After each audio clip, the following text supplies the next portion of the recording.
D-Lo 404 Boxing. Alright, y'all, I want to talk about Yuriorkis Gamboa for a minute.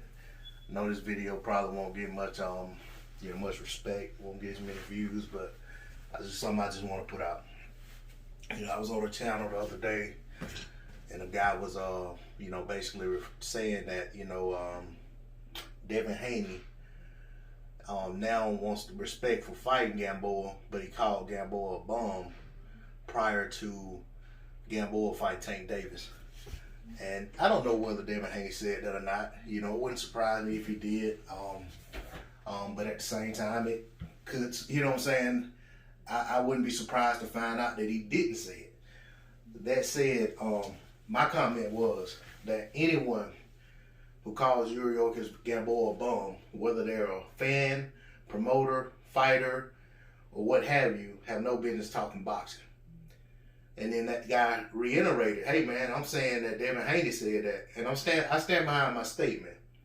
I don't care if you're the most decorated or celebrated fighter in boxing history. If you think Yuriorkis Gamboa is a bum and you've seen this man's body of work, you have no business talking boxing. I don't care who you are." I want to say something real quick about, and I've said this many times before. I was highly critical of Gamboa when he first started fighting on TV. I thought he was just way too arrogant, cocky, and I was waiting for this guy to get knocked out. I saw his deficiencies on defense and how he left himself open, relied way too much on his fast twitch muscles and reflexes, a la Roy Jones. Not saying he's Roy Jones, but I'm just using that by comparison. And I was like, this guy's going to get clipped one day, he's going to get stopped. And for many fights, I was wrong.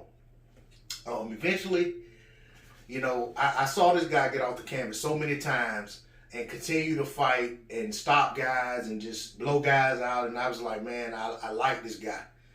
The same guy that I used to talk to all the time that was a fight fan I used to work with, he and I both, we kind of at the same time started appreciating how good this guy was. And then I started learning a little bit more about his background. I knew about the guy being a gold medalist coming out of Cuba. I knew that, he had a decorated amateur background. But then I learned about how he defected, originally in Germany, applied for his visa. The guy ended up in Colombia at one point, and eventually he made it to the United States along with some other Cubans. Some made it, to the big stage, some didn't. But the one thing that impressed me the most about him as a man was that this guy who was a young man at the time sold his gold medal to provide for his family, to give his daughter the birthday party that he felt like she deserved. Stuff like that not every man that walks the earth, not every father that walks the earth is cut from a cloth in which he will make that type of sacrifice for his family. To some of us, that may seem menial because we're the type of men who would die for our kids at the drop of a hat if it meant giving them a better life, if it meant making sure that they're okay, and meant making sure that they didn't die. And I'm not talking about doing something stupid like an insurance claim. I'm talking about, life or death situations that we wouldn't hesitate to lay down our lives for the lives of our kids. But that said, not everybody's cut that way. Not everybody will sacrifice driving a Ferrari and trading it in to drive a Honda for the sake of their family having a better life. So with that, I respect the hell out of that man for making that type of sacrifice, because we know thousands upon thousands of boxers go through the amateur program, never make it to the heights of even fighting in an Olympic, let alone winning an Olympic gold medal. They don't give those things away. And, and maybe in his case, it made perfect sense and it was the only thing he could do at that time. But at the end of the day, the man put his family first, so I respected him for that. I still respect him to this day for that.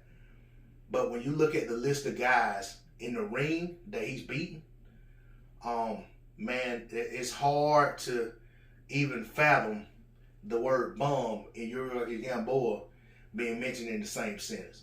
You could say, yeah, he's not at his best anymore, that he's past it, and maybe he's on his way out of the sport. But you can't say that the man wasn't accomplished as a professional boxer. You can't say that the man wasn't skilled beyond belief. And you can't say that he didn't beat some of the best in and around his weight limit when he was on the way up and when he reached his heights. It wasn't until Yuriorkis Gamboa moved up in weight to 135 and fought the guy who right now is considered the best pound-for-pound fighter in the world, Terrence Crawford, and had extended layoffs. It wasn't until those things happened that we saw this man taste defeat in the professional ranks. And after that, it's been a mixed bag of performances for him. But for anybody, and I mean that, anybody, professional fighter, commentator, fan like myself, promoter, announcer, whoever, to say Yuriorkis Gamboa is a bum or was ever a bum in terms of being a fighter needs to stop talking about boxing. And like I said, that goes for fighters. If that's their opinion of a guy who came up the way he came up, he didn't come up like Lomachenko where everything was handed to him. That man had to get it out the mud. And if that's what you think of that guy, just don't talk about him. Just don't talk about boxing, even if he's your next opponent.